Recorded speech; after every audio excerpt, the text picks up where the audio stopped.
ਸਾਡੀਆਂ ਮਾਵਾਂ ਭੈਣਾਂ ਦੇ ਨਾਲ, ਸਾਡੇ ਬੱਚਿਆਂ ਦੇ ਨਾਲ, ਦੇਸ਼ ਦੇ ਆਦੀਵਾਸੀ ਲੋਕਾਂ ਦੇ ਨਾਲ, ਅਨੁਸੂਚਿਤ ਜਾਤੀ ਜਨਜਾਤੀ ਦਲਿਤਾਂ ਦੇ ਨਾਲ ਜੁੜਿਆ ਮੁੱਦਾ ਗਾ, ਉਹਦੇ ਤੇ ਅੱਜ ਗੱਲ ਕਰਨੀ ਆ। ਪਿਛਲੇ ਕਈ ਮਹੀਨਿਆਂ ਤੋਂ ਦੇਸ਼ ਦੇ ਅੰਦਰ ਜਿੱਥੇ ਜਿੱਥੇ ਭਾਰਤੀ ਜਨਤਾ ਪਾਰਟੀ ਦੀਆਂ ਸਰਕਾਰਾਂ ਨੇਗੀਆਂ, ਜਿਹੜੇ ਸੂਬਿਆਂ ਦੇ ਅੰਦਰ ਬੀਜੇਪੀ ਦੀਆਂ ਸਰਕਾਰਾਂ ਨੇਗੀਆਂ, ਭਾਰਤੀ ਜਨਤਾ ਪਾਰਟੀ ਦੀਆਂ ਸਰਕਾਰਾਂ ਨੇ, ਉੱਥੇ ਕਿਸ ਤਰ੍ਹਾਂ ਔਰਤਾਂ ਦੇ ਉੱਤੇ, ਬੱਚਿਆਂ ਦੇ ਉੱਤੇ, ਆਦੀਵਾਸੀ ਲੋਕਾਂ ਦੇ ਉੱਤੇ, ਦਲਿਤਾਂ ਦੇ ਉੱਤੇ ਅਤਿਆਚਾਰ ਹੋ ਰਹੇ ਨੇਗੇ। ਕਿਸ ਤਰ੍ਹਾਂ ਜਗਜਨਨੀ ਔਰਤ ਦੀ ਗੱਲ ਨੂੰ ਜਿਹੜਾ ਹੈਗਾ ਉਹ ਸੁਣਿਆ ਨਹੀਂ ਜਾ ਰਿਹਾ। ਕਿਸ ਤਰ੍ਹਾਂ ਬੱਚਿਆਂ ਦੀਆਂ ਚੀਕਾਂ ਮੋਦੀ ਸਾਹਿਬ ਨੂੰ ਸੁਣਾਈ ਨਹੀਂ ਦੇ ਰਹੀਆਂ, ਦੇਸ਼ ਦੇ ਪ੍ਰਧਾਨ ਮੰਤਰੀ ਸਾਹਿਬ ਨੂੰ ਸੁਣਾਈ ਨਹੀਂ ਦੇ ਰਹੀਆਂ। ਕਿਸ ਤਰ੍ਹਾਂ ਦੇਸ਼ ਦੇ ਪ੍ਰਧਾਨ ਮੰਤਰੀ ਸਾਹਿਬ ਲਗਭਗ ਪਿਛਲੇ 9 ਸਾਲਾਂ ਤੋਂ ਆਪਣੇ ਮਨ ਦੀ ਗੱਲ ਸੁਣਾ ਰਹੇ ਨੇ, ਮਨ ਕੀ ਬਾਤ ਦੀ ਗੱਲ ਕਰ ਰਹੇ ਨੇਗੇ, ਪਰ ਅੱਜ ਸਾਡੀਆਂ ਮਾਵਾਂ, ਸਾਡੀਆਂ ਭੈਣਾਂ, ਸਾਡੀਆਂ ਬੱਚੀਆਂ, ਛੋਟੀਆਂ ਬੱਚੇ, ਆਦੀਵਾਸੀ ਦਲਿਤ, ਦੇਸ਼ ਦਾ ਮੈਂ ਸਮਝਦਾ ਜਿਹੜਾ ਲਤਾੜਿਆ ਹੋਇਆ ਹਿੱਸਾ ਗਾ, ਜਿਹੜਾ ਪੀੜਤ ਹਿੱਸਾ ਗਾ, ਉਹਦੀ ਗੱਲ ਸੁਣਨ ਤੋਂ ਦੇਸ਼ ਦੇ ਪ੍ਰਧਾਨ ਮੰਤਰੀ ਸਾਹਿਬ ਭੱਜ ਰਹੇ ਨੇਗੇ। ਇੱਕ ਪਾਸੇ ਦੇਸ਼ ਦੇ ਕਈ ਹਿੱਸਿਆਂ ਦੇ ਅੰਦਰ ਅੱਗ ਲੱਗੀ ਹੋਈ ਆ ਔਰ ਦੇਸ਼ ਸੜ ਰਿਹਾ ਗਾ ਔਰ ਪ੍ਰਧਾਨ ਮੰਤਰੀ ਸਾਹਿਬ ਚੁੱਪ ਨੇਗੇ। ਮੈਂ ਸਮਝਦਾ ਇਸ ਜਿਹੜੀ ਸਾਹਸੀ ਚੁੱਪ ਆ, ਦੇਸ਼ ਦੇ ਪ੍ਰਧਾਨ ਮੰਤਰੀ ਦੀ ਸਾਹਸੀ ਚੁੱਪ ਆ, ਇਹ ਗੱਲ ਦਰਸਾਉਂਦੀ ਆ ਕਿ ਦੇਸ਼ ਦੇ ਪ੍ਰਧਾਨ ਮੰਤਰੀ ਬੀਜੇਪੀ ਜਿਹੜੀ ਆ ਉਹ ਦਲਿਤ ਵਿਰੋਧੀ ਆ, ਉਹ ਆਦੀਵਾਸੀ ਵਿਰੋਧੀ ਆ, ਉਹ ਔਰਤਾਂ ਦੇ ਵਿਰੁੱਧ ਆ, ਉਹ ਬੱਚਿਆਂ ਦੇ ਵਿਰੁੱਧ ਆ। ਆਪਾਂ ਸਮਾਜ ਦੇ ਅੰਦਰ ਇੱਕ ਗੱਲ ਬੜੇ ਤਰੀਕੇ ਨਾਲ ਕਹੀ ਜਾਂਦੀ ਆ ਕਿ ਔਰਤ ਜਿਹੜੀ ਆ ਉਹ ਸੰਸਾਰ ਨੂੰ ਜਨਮ ਦਿੰਦੀ ਆ, ਲੋਕਾਂ ਨੂੰ ਜਨਮ ਦਿੰਦੀ ਆ, ਪਰ ਲੇਕਿਨ ਅੱਜ ਜਿਹੜੀ ਜਗਜਨਨੀ ਆ ਉਹਨੂੰ ਕਿੰਨਾ ਉਹਨੂੰ ਪੀੜਾ ਹੋ ਰਹੀ ਆ, ਕਿੰਨੀ ਦੁੱਖ ਹੋ ਰਹੀ ਆ, ਇਹ ਮੈਂ ਸਮਝਦਾ ਇੱਕ ਔਰਤ ਹੀ ਸਮਝ ਸਕਦੀ ਆ। 21ਵੀਂ ਸਦੀ ਆ, 21ਵੀਂ ਸਦੀ ਦਾ ਜ਼ਮਾਨਾ ਗਾ। 21ਵੀਂ ਸਦੀ ਦੇ ਅੰਦਰ ਮੈਂ ਸਮਝਦਾ ਅੱਜ ਭਾਰਤ ਨੂੰ ਦੇਸ਼ ਦੇ ਪ੍ਰਧਾਨ ਮੰਤਰੀ ਦੇ ਕਾਰਨ, ਬੀਜੇਪੀ ਦੇ ਕਾਰਨ ਪੂਰੀ ਦੁਨੀਆ ਦੇ ਅੰਦਰ ਸ਼ਰਮਸਾਰ ਹੋਣਾ ਪੈ ਰਿਹਾ ਗਾ। ਅੱਜ ਦੇਸ਼ ਦੇ ਅੰਦਰ ਕੀ ਮਾਹੌਲ ਆ ਪੂਰੀ ਦੁਨੀਆ ਦੇਖ ਰਹੀ ਆ। ਅਮਰੀਕਾ ਦੇ ਅੰਦਰ, ਜਰਮਨ, ਫਰਾਂਸ ਦੇ ਅੰਦਰ ਅੱਜ ਭਾਰਤ ਦੀ ਗੱਲ ਹੋ ਰਹੀ ਆ ਕਿ ਭਾਰਤ ਦੇ ਵਿੱਚ ਕਿਸ ਤਰ੍ਹਾਂ ਸਾਡੀਆਂ ਔਰਤਾਂ ਦੇ ਉੱਤੇ, ਬੱਚਿਆਂ ਦੇ ਉੱਤੇ ਅਤਿਆਚਾਰ ਹੋ ਰਿਹਾ ਗਾ। ਇਹ ਪੂਰੇ ਸੰਸਾਰ ਦੇ ਅੰਦਰ ਭਾਰਤ ਦਾ ਨਕਸ਼ਾ ਜਿਹੜਾ ਕਿਸ ਤਰ੍ਹਾਂ ਦਾ ਮਾੜਾ ਨਕਸ਼ਾ ਜਿਹੜਾ ਬੀਜੇਪੀ ਪੇਸ਼ ਕਰ ਰਹੀ ਆ, ਦੇਸ਼ ਦੇ ਪ੍ਰਧਾਨ ਮੰਤਰੀ ਸਾਹਿਬ ਪੇਸ਼ ਕਰ ਰਹੇ ਨੇਗੇ ਕਿ ਕਿਸ ਤਰ੍ਹਾਂ ਇੱਕ ਸ਼ਬਦ ਤੱਕ ਜਿਹੜਾ ਹੈਗਾ ਪ੍ਰਧਾਨ ਮੰਤਰੀ ਸਾਹਿਬ ਨੇ ਅੱਜ ਤੱਕ ਨਹੀਂ ਬੋਲਿਆ।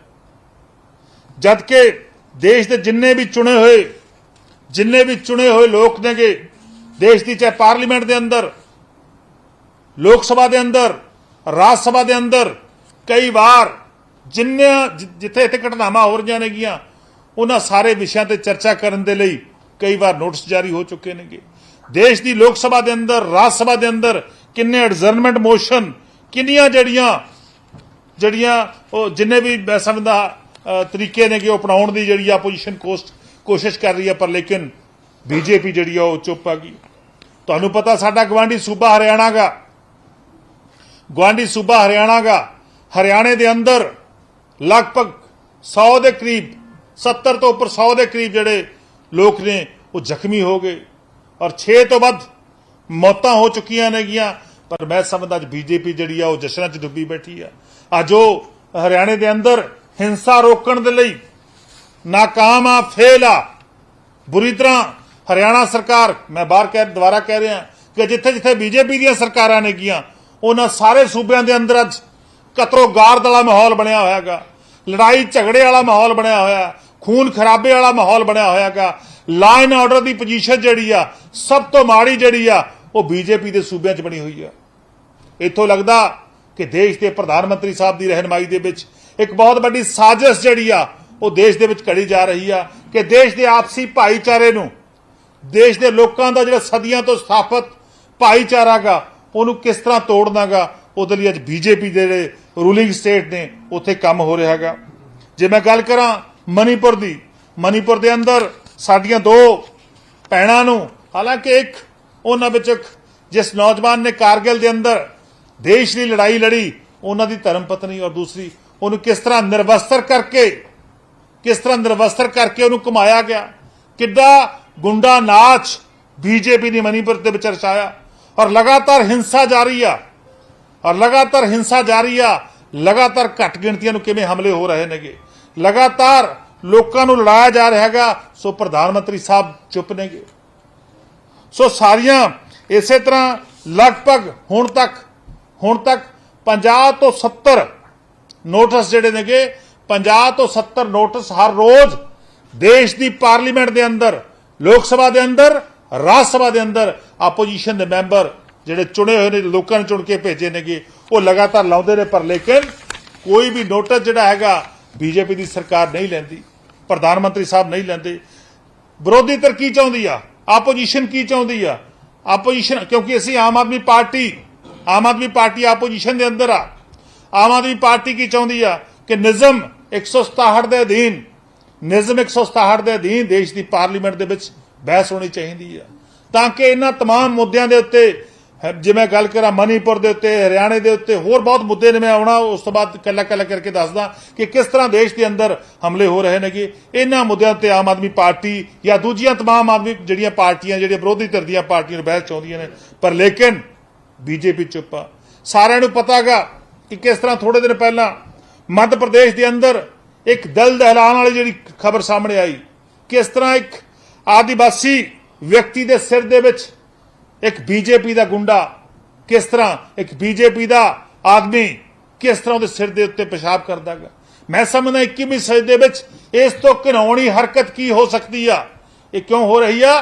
ਕਿਉਂਕਿ ਬੀਜੇਪੀ ਜਿਹੜੀ ਆ ਉਹ ਘੱਟ ਗਿਣਤੀਆਂ ਨੂੰ ਨਫ਼ਰਤ ਕਰਦੀ ਆ, ਬੀਜੇਪੀ ਜਿਹੜੀ ਆ ਉਹ ਆदिवासियों ਨੂੰ ਨਫ਼ਰਤ ਕਰਦੀ ਆ, ਬੀਜੇਪੀ ਜਿਹੜੀ ਆ ਉਹ ਦਲਿਤਾਂ ਨੂੰ ਨਫ਼ਰਤ ਕਰਦੀ ਆ, ਬੀਜੇਪੀ ਜਿਹੜੀ ਆ ਉਹ ਔਰਤਾਂ ਨੂੰ ਨਫ਼ਰਤ ਕਰਦੀ ਆ, ਬੀਜੇਪੀ ਜਿਹੜੀ ਆ ਉਹ ਬੱਚਿਆਂ ਨੂੰ ਨਫ਼ਰਤ ਕਰਦੀ ਆ। ਤਾਂ ਹੀ ਜਿਹੜਾ ਹੈਗਾ ਦੇਸ਼ ਦੇ ਪ੍ਰਧਾਨ ਮੰਤਰੀ ਸਾਹਿਬ ਇੰਨੇ ਲੰਬੇ ਅਰਸੇ ਤੋਂ ਉਹਨਾਂ ਨੇ ਚੁੱਪੀ ਜਿਹੜੀ ਆ ਉਹ ਤਾਰੀ ਹੋਈ ਆ।